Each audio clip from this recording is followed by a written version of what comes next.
Can you remember the operator instance of from the lesson about operators?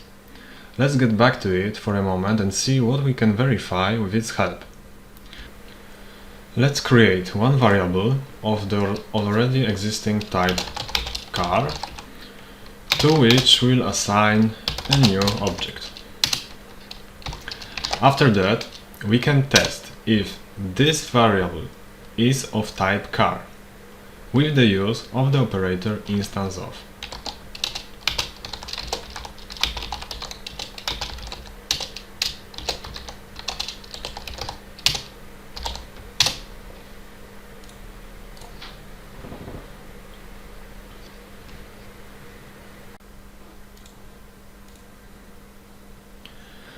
Now you'd think, why would we even want to ever verify this if we could see right away that this variable is in fact of type car?